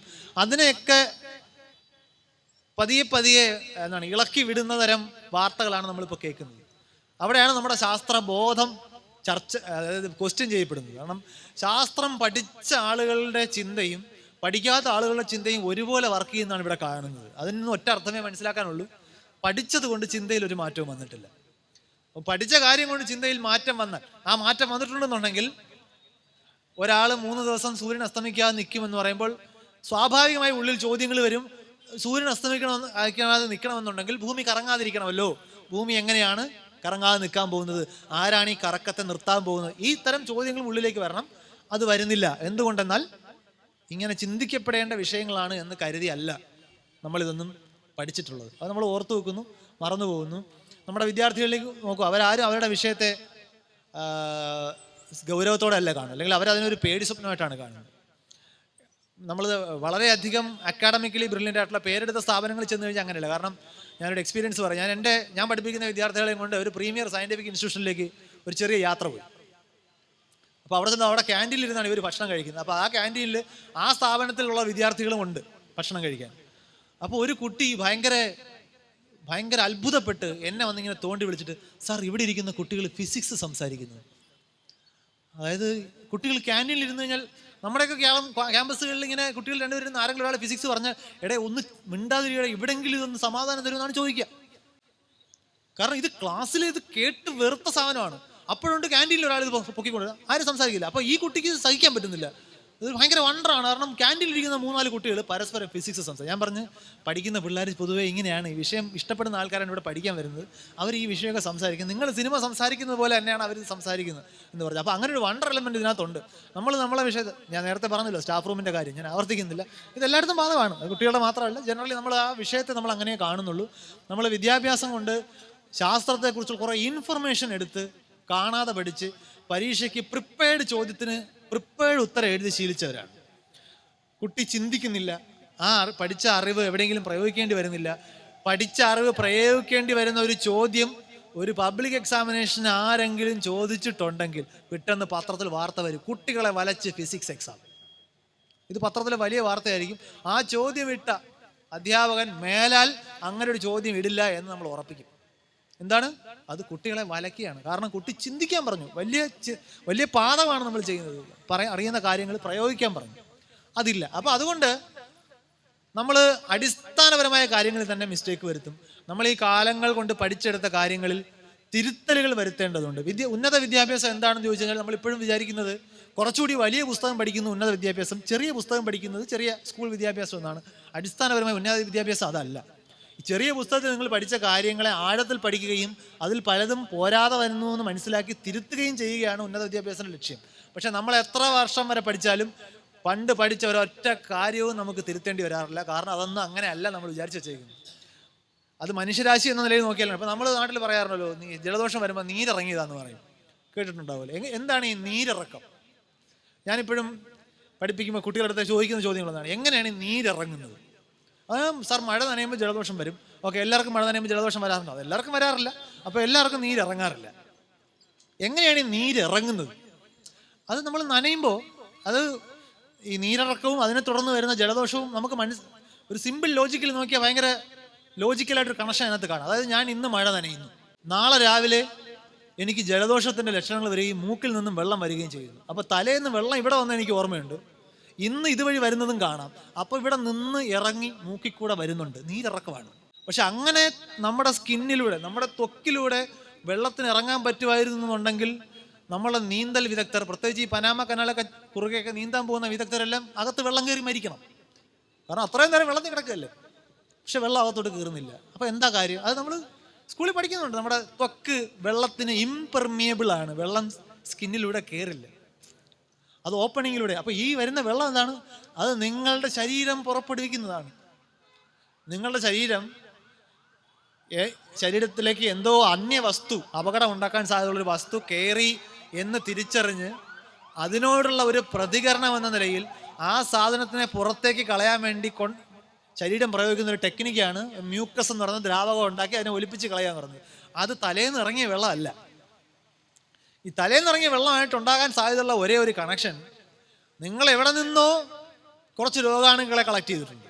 അതൊന്നുകിൽ ജലദോഷമുള്ള ഒരാൾ ഒന്ന് മൂക്കിൽ പിടിച്ചതിന് ശേഷം ബസ്സിൻ്റെ കമ്പി പിടിച്ചു, 15 മിനിറ്റ് കഴിഞ്ഞപ്പോൾ നിങ്ങൾ അവിടെ കയറി ആ കമ്പിയിൽ പിടിച്ചതിന് ശേഷം നിങ്ങളുടെ മൂക്കിൽ പിടിച്ചു, തീർന്നു. നല്ലൊരു വൈറസ് ട്രാൻസ്ഫർ അവിടെ നടന്നു കഴിഞ്ഞു. ഈ വൈറസ് അവിടെ ഇങ്ങനെ ഇരുന്നപ്പോഴുണ്ട് നിങ്ങൾ മഴ നനഞ്ഞു. അപ്പം വെള്ളം കിട്ടിയപ്പോഴത്തേക്കും വൈറസ് കൊള്ളാം. പട്ടിക്ക് കന്നിമാസം വന്നു എന്ന് പറഞ്ഞവരാണ് വൈറസിന് നനവ്. അതവിടെ കയറി കോളനി സ്ഥാപിക്കും. അപ്പോൾ ശരീരം ഡിറ്റക്ട് ചെയ്യുന്നു വൈറസിൻ്റെ സാന്നിധ്യം, ശരീരം മ്യൂക്കസ് ഉണ്ടാക്കി ഒലിപ്പിച്ച് കളയുന്നു. ഇത് മനസ്സിലാക്കണമെന്നുണ്ടെങ്കിൽ നമുക്ക് സൂക്ഷ്മജീവികളെക്കുറിച്ചിട്ടുള്ള അറിവ് വേണം. ശരീരത്തിൽ എങ്ങനെ ഇത് പ്രവർത്തിക്കുന്നു എന്നുള്ളതിന് പത്തോളജി നമുക്കറിയണം, ഫിസിയോളജി നമുക്കറിയണം. ഒരു അന്യവസ്തുവിനോട് ശരീരം എങ്ങനെയൊക്കെ പ്രതികരിക്കാം, എന്തൊക്കെ തരത്തിലുള്ള മെക്കാനിസങ്ങൾ, ഇൻഫ്ലമേറ്ററി മെക്കാനിസംസ് ഉണ്ടാകും, ഇത് കുറേ അറിവുകൾ ഉണ്ടാവണം. ഈ അറിവുകളൊക്കെ ഈ അടുത്ത കാലത്ത് ഉണ്ടായതാണ്. അതിനു മുമ്പേ മഴവെള്ളം വീഴുന്നതും മൂക്കൊലിക്കുന്നതും നമ്മൾ കാണുന്നുള്ളതുകൊണ്ട് നമ്മൾ ഉണ്ടാക്കിയ ഒരു സിദ്ധാന്തമാണ് നീരിറക്കം. നമ്മളിപ്പോഴും അതിനെ വിളിക്കുന്ന ജലദോഷം എന്നാണ്. വെള്ളത്തിൽ അല്ലേ, അങ്ങനെയാണെന്നുണ്ടെങ്കിൽ ജലജീവികൾക്കെല്ലാം ജലദോഷം വന്ന് മരിക്കണം. ജലജീവികൾക്കൊന്നും ജലദോഷം വരുന്നില്ല. അപ്പോൾ ജലത്തിൻ്റെ ദോഷമല്ല, നമ്മൾ ഈ ജലവുമായിട്ട് അസോസിയേറ്റ് ചെയ്ത ദോഷത്തെ മനസ്സിലാക്കി. ഞാൻ ഈ ഉദാഹരണം മാത്രമായിട്ടാണ് ഇത് പറഞ്ഞത്. അതായത് ഉദാഹരണം, നമ്മൾ പണ്ടുള്ള മനുഷ്യർ വിഡ്ഢികളായിരുന്നുകൊണ്ടല്ല തെറ്റായ കാര്യങ്ങൾ അവർ വിചാരിച്ചു. അന്ന് അതിനുള്ള സാഹചര്യങ്ങളെ ഉണ്ടായിരുന്നുള്ളൂ. ഭൂമി എങ്ങോട്ട് നോക്കിയാലും പരന്നു കിടക്കുന്നതാണ് നമ്മൾ കാണുന്നത്. ഉരുണ്ട ഭൂമിയെ നേരിട്ട് കാണണമെന്നുണ്ടെങ്കിൽ 10-14,000 കിലോമീറ്റർ വ്യാസമുള്ള ഈ ഭൂമിയെ മൊത്തത്തിൽ കാണണമെന്നുണ്ടെങ്കിൽ നമ്മൾ 10-20,000 കിലോമീറ്ററെങ്കിലും ദൂരെ നിന്ന് നോക്കിയാലേ കാണാൻ പറ്റും. അതായത് ടൗണിലിരിക്കുന്ന കട്ടൗട്ടിൽ മോഹൻലാലിനെ മൊത്തമായിട്ട് കാണണമെന്നുണ്ടെങ്കിൽ കട്ടൗട്ടിനോട് ചേർന്ന് നിന്ന് നോക്കിയാൽ കാണാൻ പറ്റില്ല, കുറച്ച് ദൂരെ നിന്ന് നോക്കണം. ഭൂമിയെ നമുക്ക് ഈ ഒരു ചെറിയ ഭാഗം മാത്രമേ നമ്മൾ വിഹരിക്കുന്ന മേഖലയിൽ നിന്നോട് കാണാൻ പറ്റുള്ളൂ. അപ്പോൾ ബഹിരാകാശത്തേക്കൊക്കെ പോയാൽ മാത്രമേ നമുക്ക് ഈ ഭൂമിയെ ഇങ്ങനെ പൂർണ്ണമായ വട്ടത്തിൽ കാണാൻ പറ്റൂ. എന്നിട്ടും നമ്മൾ ഭൂമി ഉണ്ടാണെന്ന് പറയുന്നത് എങ്ങനെയാണ്? പണ്ട് അങ്ങനെ അല്ല നമ്മൾ പറഞ്ഞിരുന്നത്. ഒരു കാലത്ത് ഭൂമിയിലെ മുഴുവൻ മനുഷ്യരും ഭൂമി പരന്നാണെന്നാണ് കരുതിയിരുന്നത്. അത് അന്നവർക്ക് ബുദ്ധി കുറവായിരുന്നുകൊണ്ടല്ല. ഒരു 1,00,000 വർഷം മുമ്പെങ്കിലും മനുഷ്യർക്ക് ഇന്ന് നമുക്കുള്ള അത്രയും ബുദ്ധിയുണ്ട്. പക്ഷെ അറിവില്ലായിരുന്നു. അറിവ് നമ്മൾ അതിന് മുകളിൽ വെച്ചാണ് കൊണ്ടുവരുന്നത്. അറിവ് 10 വർഷം മുമ്പ് ഉണ്ടായിരുന്ന ആളിൻ്റെ അറിവിനേക്കാൾ ഇന്ന് ജീവിക്കുന്ന ആളിന് അറിവ് കൂടുതലായിരിക്കും. കാരണം കഴിഞ്ഞ 10 വർഷം കൊണ്ട് നമ്മൾ ഉണ്ടാക്കിയെടുത്ത അറിവ് കൂടി അതുവരെയുള്ള അറിവിനോട് ചേർക്കപ്പെട്ടിട്ടുണ്ട്. പിന്നിലേക്ക് പോയാൽ പിന്നെയും കുറയും. നമ്മൾ വളരെ സ്വാഭാവികമായിട്ട് ആലോചിച്ചാൽ മതി. മനുഷ്യർ അറിവ് ഉണ്ടാക്കിക്കൊണ്ടിരിക്കുകയാണെന്നുണ്ടെങ്കിൽ പിന്നിലേക്കും പോകും തോറും മനുഷ്യരാശിക്ക് ഉണ്ടായിരുന്ന അറിവ് കുറഞ്ഞു വരണം. അതുകൊണ്ട് ഇന്ന് 1ാം ക്ലാസ്സിൽ പഠിക്കുന്ന കുട്ടിക്ക് സൂര്യന് ചുറ്റും എത്ര പ്ലാനറ്റ്സ് പോകുന്നുണ്ടെന്ന് അറിയാമെങ്കിൽ ഐസക് ന്യൂട്ടൺ ഇത് അറിയില്ലായിരുന്നു. ഐസക് ന്യൂട്ടൻ്റെ അറിവിൽ ശനി വരെയുള്ള ഗ്രഹങ്ങളേ ഉള്ളൂ. അതിനുശേഷമുള്ള ഗ്രഹങ്ങൾ ഉള്ളതായിട്ട് ഐസക് ന്യൂട്ടൺ അറിയില്ല. ആറ്റത്തിൽ പ്രോട്ടോണും ന്യൂട്രോണും ഇലക്ട്രോണും ഉണ്ടെന്ന് ഐസക് ന്യൂട്ടൺ അറിയില്ലായിരുന്നു. ഐസക് ന്യൂട്ടനേക്കാൾ അറിവ് ഇന്നത്തെ 2ാം ക്ലാസ് വിദ്യാർത്ഥിക്കുണ്ട്. അത് ജീവിക്കുന്ന കാലഘട്ടത്തിൻ്റെ വ്യത്യാസമാണ്. പക്ഷേ എന്തോ നമ്മുടെ ലോജിക്ക് തിരിച്ചാണ് വർക്ക് ചെയ്യുന്നത്.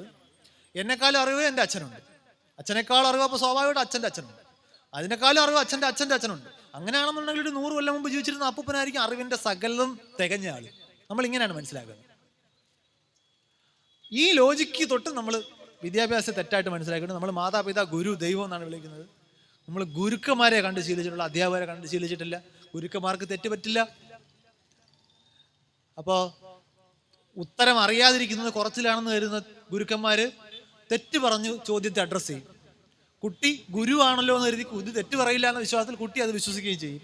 പറഞ്ഞു വരുമ്പം പുസ്തകത്തിൽ പഠിക്കുന്നതും സാറ് പറയുന്നതും വെളിയിൽ നിന്ന് കേൾക്കുന്നതും തമ്മിൽ ഒരു ബന്ധമില്ലെങ്കിലും, ബന്ധമില്ല എന്നുള്ളത് മനസ്സിലാക്കിയിരുന്നെങ്കിലും കുഴപ്പമില്ലായിരുന്നു.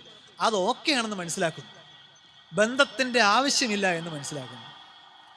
അപ്പോൾ നമ്മൾ സ്വാഭാവികമായിട്ടും നമ്മളുടെ ശാസ്ത്രബോധം മൂത്രബോധമായിട്ട് മാറുന്നതിൽ തീരെ സർപ്രൈസ്ഡ് ആകേണ്ട ആവശ്യമില്ല.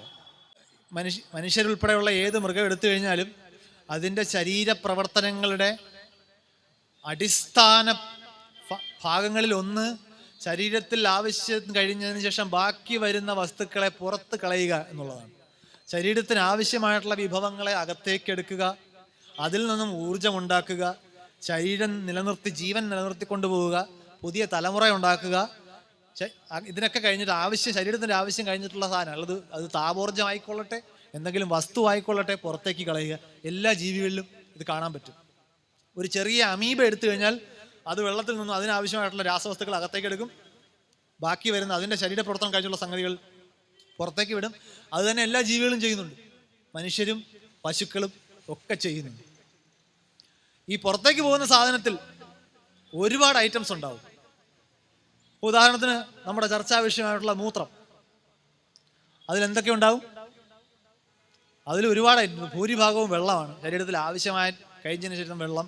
ഈ വെള്ളം കളയാൻ വേണ്ടിയില്ല, അങ്ങനെയാണെങ്കിൽ കുറച്ച് കുടിച്ചാൽ പോരെ എന്ന് ചോദിക്കുക. പണ്ട് എൻ്റെ അടുത്തൊരു കുട്ടി ചോദിച്ചിട്ടുണ്ട്, നമ്മൾ ഈ ചോറ് വെക്കുമ്പോൾ കലത്തിൽ വെള്ളം ഒഴിച്ച് അരി ഇട്ടിട്ട് വേവിച്ചതിന് ശേഷം വെള്ളം ഊറ്റിക്കളയും. എന്നാൽ പിന്നെ വെള്ളം ഒഴിക്കണ്ടായിരുന്നല്ലോ, ഇതിനാണ് ഇത്രയും കഷ്ടപ്പെട്ട് വെള്ളം ഊറ്റിക്കളയുന്നു.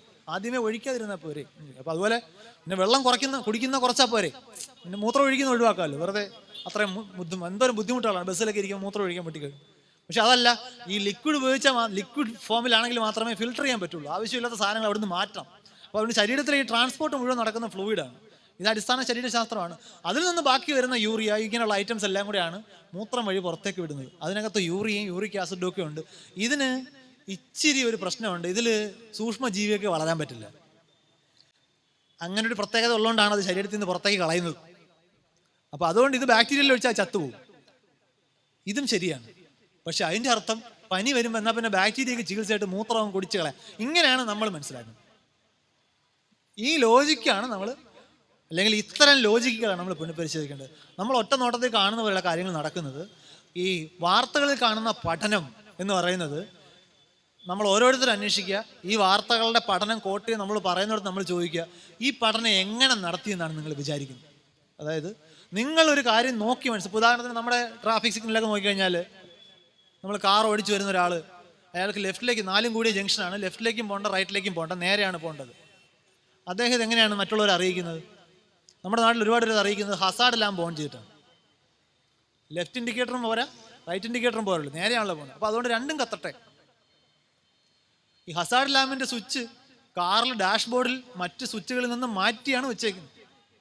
അതിൻ്റെ പർപ്പസ് എന്ന് പറയുന്നത് തന്നെ നിങ്ങൾ റോഡിൽ അപകടകരമായി പെരുമാറാൻ പോകുന്നു എന്ന് മറ്റുള്ളവരെ അറിയിക്കണം. ഉദാഹരണത്തിന് റോഡ് സൈഡിൽ ഹൈ സ്പീഡ് ട്രാക്കിൽ വണ്ടി നിന്നുപോയി, നിങ്ങൾ റോഡിൽ ഒരു അപകടമാണ് സൃഷ്ടിക്കാൻ പോകുന്നത്, അത് നാട്ടുകാരെ അറിയിക്കാൻ വേണ്ടി ഹസാർഡ് ലാമ്പ് ഓൺ ചെയ്ത് ഇടുക. അല്ലെങ്കിൽ നിങ്ങളുടെ വണ്ടി പതിയെ കെട്ടി വലിച്ചുകൊണ്ട് പോവുകയാണ്, പതുക്കെയാണ് പോകുന്നത്, ബാക്കിൽ നിന്ന് വരുന്ന ആൾ നിങ്ങൾ സ്പീഡിലാണ് പോകുന്നതെന്ന് തെറ്റിദ്ധരിക്കരുത്, വന്നിടിക്കരുത്, അതിനാണ്. പക്ഷെ നമ്മൾ ഹസാർഡ് ലാമ്പ് ഉപയോഗിക്കുന്നത് ഞാൻ നേരെയാണ് പോകുന്നതെന്ന് അറിയിക്കാൻ.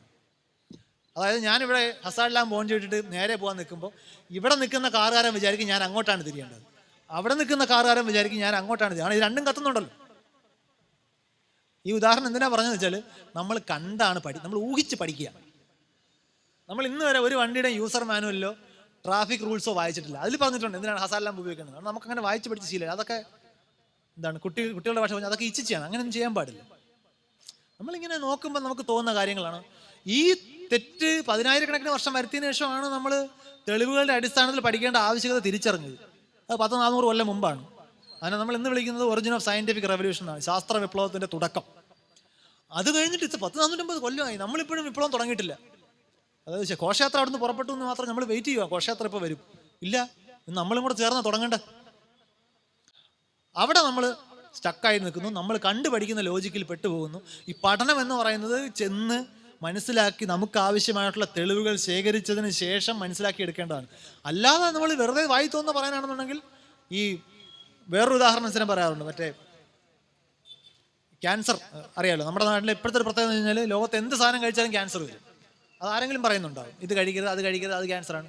എന്നാൽ അതേസമയം പാരലായിട്ട് വേറൊരാൾ പറയുന്നത് എന്ത് കഴിച്ചാലും ക്യാൻസറിന് ചികിത്സയായിട്ട് ഉപയോഗിക്കാം, ഇത് ക്യാൻസറിന് നല്ല മരുന്നാണ്, അത് ക്യാൻസറിനുള്ള നല്ല മരുന്നാണ്. ഇങ്ങനെ എല്ലാത്തിനും വാർത്തകൾ. പക്ഷേ ഇപ്പോൾ ഒരാൾ പറയാണ് തല ചൊറിഞ്ഞാൽ ക്യാൻസർ വരും എന്നും പഠനം. അപ്പോൾ നമ്മൾ എങ്ങനെയാണ് ഈ പഠനം നടത്തിയത്? പഠനം നടത്താൻ വേണ്ടിയിട്ട് നേരെ ഗവേഷകൻ ഒരു ദിവസം രാവിലെ കുളിച്ച് റെഡിയായി RCCയിലേക്ക് പോവുകയാണ്. എന്നിട്ട് അവിടെ ചെന്ന് പേഷ്യൻ്റായിട്ട് വന്നേക്കുന്ന എല്ലായിടത്തും ചോദിച്ചു, തല ചൊറിഞ്ഞിട്ടുണ്ടോ? അപ്പോൾ അവർ പറഞ്ഞുകൊണ്ട് ഓക്കെ യെസ്. പഠനം കഴിഞ്ഞപ്പോൾ ഉണ്ട് അവിടെയുള്ള എല്ലാ ക്യാൻസർ രോഗികളും തല ചൊറിഞ്ഞിട്ടുണ്ട്. പഠനഫലം ഉറപ്പല്ലേ, തല ചൊറിഞ്ഞാൽ ക്യാൻസർ വരും. ചോദിക്കാത്തത് തല ചൊറിഞ്ഞവരിൽ ക്യാൻസർ വരാത്തവരുണ്ടല്ലോ, അവരന്വേഷിച്ചിട്ടുണ്ടോ? ഇപ്പോൾ മറ്റേ റാഗി പുട്ട് കഴിച്ചാൽ ഷുഗറിന് നല്ലതാണെന്ന് പറയുന്ന ഒരാൾ നിങ്ങൾ. റാഗിപ്പുട്ട് ഷുഗറിന് നല്ല, ഇത് ഏത് മെഡിക്കൽ പുസ്തകത്തിൽ അല്ലല്ല, ഇത് എനിക്ക് അനുഭവം ഉണ്ടോ. ഞാൻ കഴിഞ്ഞ ഒരാഴ്ച റാഗിപ്പുട്ടാണ് കഴിക്കുന്നത്, എൻ്റെ ഷുഗർ അണ്ടർ കൺട്രോളാണ്. ഞാൻ പറഞ്ഞു വേറെ എന്തെങ്കിലും കഴിക്കുന്നുണ്ടോ? അല്ല വേറെ പുട്ടിനോട് പപ്പടം, അല്ല ഡയോണിൽ ടാബ്ലറ്റോ, അത് ഇൻസുലിൻ എടുക്കുന്നുണ്ട്, ആ ബെസ്റ്റ്. അപ്പോൾ ഞാൻ കഴിഞ്ഞ ഒരു ആഴ്ച ജോലിക്ക് എങ്ങനെയാണ് പോയത്? അത് ഞാൻ എന്ന് എൻ്റെ കാർ ഓടിച്ചാൽ പോകുന്നത്. ഏതാ കാറ്? സ്വിഫ്റ്റ്. അങ്ങനെയാണെങ്കിൽ സ്വിഫ്റ്റ് കാർ ഓടിച്ചാൽ ഡയബറ്റീസ് കുറയുന്നതായിക്കൂടെ? അങ്ങനെ ആലോചിക്കാമല്ലോ. കാരണം നമ്മൾ അവിടെ ഇപ്പോൾ ചെയ്യുന്ന കാര്യങ്ങളെല്ലാം നമുക്ക് ഇഷ്ടമുള്ളതാണ് നമ്മൾ കാരണമായിട്ട് കണക്കാക്കുന്നത്. അപ്പം സ്വിഫ്റ്റ് കാർ ഓടിക്കുന്നതാകാം, കാർ എവിടെയാണ് പാർക്ക് ചെയ്യുന്നത്, എന്നും കാർ പോർച്ചിലാണ് കാർ പാർക്ക് ചെയ്യുന്നത്, വീട്ടിൻ്റെ കാർ പോർച്ചിൽ. അപ്പോൾ ആ കാർ പോർച്ചിൽ ഇടുന്നതുകൊണ്ടായിക്കൂടെ ഇനി ഷുഗർ കുറയുന്നത്? അങ്ങനെ എന്ത് കാരണമാവാമല്ലോ. നിങ്ങൾ എങ്ങനെയാണ് തീരുമാനിച്ചത്? ഇവിടെയാണ് നമ്മൾ സ്കൂളിൽ കുട്ടികൾ പഠിച്ച് എസ് എഴുതാൻ ഉപയോഗിക്കുന്ന സയൻറ്റിഫിക് മെത്തേഡ് എന്ന് പറയുന്ന സംഗതിയുടെ പ്രസക്തി വരുന്നത്. സയൻസിനൊരു മെത്തേഡുണ്ട്. അത് ചോദ്യത്തിന് ഉത്തരം കണ്ടെത്താൻ വേണ്ടി ആദ്യം തെളിവുകൾ ശേഖരിക്കണം. എന്നിട്ട് നമ്മളുടെ മുമ്പിലുള്ള ചെറിയ ചെറിയ ഊഹങ്ങൾ ശരിയാണോ എന്ന് പരിശോധിച്ച് തെളിവുകളുമായിട്ട് യോജിക്കുന്ന അല്ലെങ്കിൽ അതിനെ തള്ളിക്കളയണം. അതിനുള്ള ധൈര്യം വേണം. നമുക്ക് നല്ല ചക്കര സിദ്ധാന്തമാണ് നമ്മുടെ കയ്യിരിക്കുന്നത്, പക്ഷേ തെളിവുകൾ യോജിക്കുന്നില്ല. സിദ്ധാന്തം ചക്കര ആയിക്കൊള്ളട്ടെ, അരുമയോടുകൂടി മാറ്റിവെക്കുക. അത് നിങ്ങളുടെ ചോദ്യത്തിനുള്ള ഉത്തരമല്ല. ഇതാണ് സയൻസിൻ്റെ മെത്തേഡ്, തെളിവുകളോട് യോജിക്കുന്നത് മാത്രം. പക്ഷേ നമ്മൾ ഈ മെത്തേഡ് എസ് പഠിച്ച് പരീക്ഷയ്ക്ക് മാർക്ക് എഴുതാൻ വേണ്ടി മാത്രം ഉപയോഗിക്കുന്നു. നമ്മുടെ ജീവിതത്തിലേക്ക് ഈ ചിന്ത വരുന്നതേ ഇല്ല. അപ്പോൾ അതിൻ്റെ അനന്തരഫലം, ഏറ്റവും വിഷമത്തോടു കൂടി പറയേണ്ടി വരുന്ന അതിൻ്റെ അനന്തരഫലം എന്ന് പറയുന്നത്, ഇപ്പോൾ നമ്മൾ തീയിൽ തൊട്ട് കഴിഞ്ഞാൽ പൊള്ളും എന്ന് പഠിക്കാൻ വളരെ എളുപ്പമാണ്. അപ്പം തന്നെ അതിൻ്റെ ഫലം കിട്ടും. തൊടുന്നു, പൊള്ളുന്നു. നേരെ മറിച്ച് തീയിൽ തൊട്ട് 1 വർഷം കഴിഞ്ഞിട്ടാണ് പൊള്ളുന്നതെന്ന് വിചാരിച്ചോളൂ. നമ്മുടെ ഏതെങ്കിലും കുട്ടി പഠിക്കുമോ? അത് ഇല്ല. കാരണം ഇമ്മീഡിയറ്റ് ഇഫക്റ്റ് ഇല്ല. മറ്റത് നമ്മളെ കുട്ടികളെ പഠിപ്പിക്കേണ്ട കാര്യമൊന്നുമില്ല. തീ തൊട്ടാൽ പൊള്ളും നമ്മൾ പറയുമായിരിക്കും. നമ്മൾ പറഞ്ഞുകൊണ്ടൊന്നുമല്ല കുട്ടി പഠിച്ചേക്കുന്ന, പൊള്ളിയിട്ടാണ്. പക്ഷേ ഇതൊരു 1 വർഷം കഴിഞ്ഞിട്ടാണ് പൊള്ളുന്നതെങ്കിൽ നമ്മൾ ഇത്ര എളുപ്പത്തിൽ ഇത് പഠിക്കില്ല. അപ്പം നമ്മുടെ സമൂഹത്തിൽ വരുന്ന മാറ്റങ്ങൾക്ക് ഈ പ്രശ്നമുണ്ട്. നമ്മൾ ഇന്നെടുക്കുന്ന തീരുമാനങ്ങൾ ഏതെങ്കിലും വിഡ്ഢിത്തം തീരുമാനങ്ങളാണെന്നുണ്ടെങ്കിൽ അത് വിഡ്ഢിത്തമാണ് എന്ന് അല്ലെങ്കിൽ ആ വിഡ്ഢിത്തത്തിൻ്റെ ഫലം ചിലപ്പോൾ 20 വർഷം കഴിഞ്ഞായിരിക്കും ഉണ്ടാകുന്നത്. പക്ഷെ അപ്പോഴേക്കും ഈ വിഡ്ഢിത്തം ചെയ്ത ആൾക്കാർ മണ്ണിൽ പോയിട്ടുണ്ടാകും, ചിലപ്പോൾ പറയാൻ പറ്റില്ല. അല്ലെങ്കിൽ തന്നെ ഈ വിഡ്ഢിത്തം അല്ലാതെ വേറെയും ഒരുപാട് വിഡ്ഢിത്തങ്ങൾ നടന്നതുകൊണ്ട് ഏത് വിഡ്ഢിത്തമാണ് ഇതിലേക്ക് നയിച്ചതെന്ന് കണ്ടുപിടിക്കാൻ ബുദ്ധിമുട്ടായിരിക്കും. എല്ലാവർക്കും അങ്ങോട്ടും ഇങ്ങോട്ടും ചൂണ്ടിക്കാണിക്കാൻ കുറേ വിഡ്ഢിത്തം ഉണ്ടായിരിക്കും. ഇതൊരു സമൂഹത്തിൻ്റെ ഏറ്റവും വലിയൊരു അവസ്ഥ അല്ലെങ്കിൽ ഒരു ഗതികേടാണ്. നമുക്കിത് തിരിച്ചറിയാൻ പറ്റില്ല. ഇതിൻ്റെ ഫലം പതിയായിരിക്കും. അപ്പോൾ നമ്മൾ ഇന്ന് വിദ്യാഭ്യാസത്തെ എഴുതിത്തള്ളി പിള്ളേരെ കുറ്റം പറഞ്ഞ് ഇങ്ങനെ പാസ്സാക്കിക്കൊണ്ടിരുന്നു കഴിഞ്ഞാൽ ഒരു 20 കൊല്ലം കഴിയുമ്പോൾ നമ്മൾ ഇതിൻ്റെ ഫലം അനുഭവിച്ചു തുടങ്ങും. ഒരുപാട് ഫലങ്ങൾ നമ്മൾ ഇതിനകം കണ്ടു തുടങ്ങിയിട്ടുണ്ട്. നമുക്ക് മുമ്പേ ഒരുപാട് രാജ്യങ്ങളിൽ, ഇപ്പോൾ ഉദാഹരണത്തിന് തുടച്ചു മാറ്റി എന്ന് കരുതിയിരുന്ന പല അസുഖങ്ങളും പല രാജ്യങ്ങളിലും തിരിച്ചു വന്നിട്ടുണ്ട്. അതിൽ വാക്സിൻ വിരുദ്ധ ക്യാമ്പയിനുകളുടെ പങ്ക് തെളിയിക്കപ്പെട്ടിട്ടുണ്ട്. പക്ഷേ വാക്സിൻ വിരുദ്ധ ക്യാമ്പയിൻ തുടങ്ങി 20 കൊല്ലം കഴിഞ്ഞിട്ടാണ് ഈ അസുഖം വരുന്നത്. അപ്പോൾ അതുകൊണ്ട് വേറെയും കാരണങ്ങൾ ആരോപിക്കാം. വാക്സിൻ വിരുദ്ധർക്ക് ഇതല്ല വേറെ കാരണമാണെന്ന് പറഞ്ഞ് അവർക്കും രക്ഷപ്പെടാം. നമുക്ക് ഒറ്റ മാർഗമേ ഉള്ളൂ. വളരെ സങ്കടപ്പെടുത്തുന്ന ആ മാർഗം, നമ്മൾ ഓരോരുത്തരും ഇതിനെക്കുറിച്ച് അവെയറായിരിക്കുക എന്നുള്ളതാണ്. ശാസ്ത്രബോധം വേറെ ആർക്കോ ഉണ്ടായിട്ട് അവർ നമുക്ക് വേണ്ടി എന്തോ കണ്ടുപിടിച്ച് തരേണ്ടതാണ് എന്ന് ചിന്തിക്കുന്നതിന് പകരം നമുക്കും കൂടി ഉണ്ടെങ്കിലേ ഈ സമൂഹം ശാസ്ത്രബോധത്തിൻ്റെ ഡയറക്ഷനിലും വിശ്വാസയോഗ്യമായ അറിവുകളുടെ അടിസ്ഥാനത്തിലുള്ള നയരൂപീകരണങ്ങളിലും മുമ്പോട്ട് പോകൂ എന്നൊരു തിരിച്ചറിവ് നമുക്കുണ്ടാകേണ്ടതുണ്ട്. അപ്പോൾ ഇപ്പോൾ കുറച്ച് പേര് മൂത്രം കുടിക്കുന്നതിനെ നമുക്ക് പരിഹസിക്കാം. നാളെ നമ്മൾ കുടിക്കേണ്ട അവസ്ഥ വരാതിരിക്കാൻ നമുക്കിത് 10 പേരോടെങ്കിലും പറയാൻ ശ്രമിക്കാം എന്നാണ് തോന്നുന്നത്. അതുകൊണ്ട് ഇത്രയും നേരം കേട്ടിരുന്ന എല്ലാവർക്കും നന്ദി പറഞ്ഞുകൊണ്ട് ഞാൻ ഈ കൂടുതൽ വിശദാംശങ്ങളിലേക്ക് പോകുന്നില്ല. രത്നച്ചുരുക്കം ഇതാണ്: നമ്മളുടെ വിധി നമ്മുടെ തന്നെ തീരുമാനങ്ങളാണ്. സ്വല്പം താമസിച്ചാലും വരും. അപ്പോൾ എല്ലാവർക്കും നന്ദി പറഞ്ഞുകൊണ്ട് നിർത്തുന്നു. നമസ്കാരം.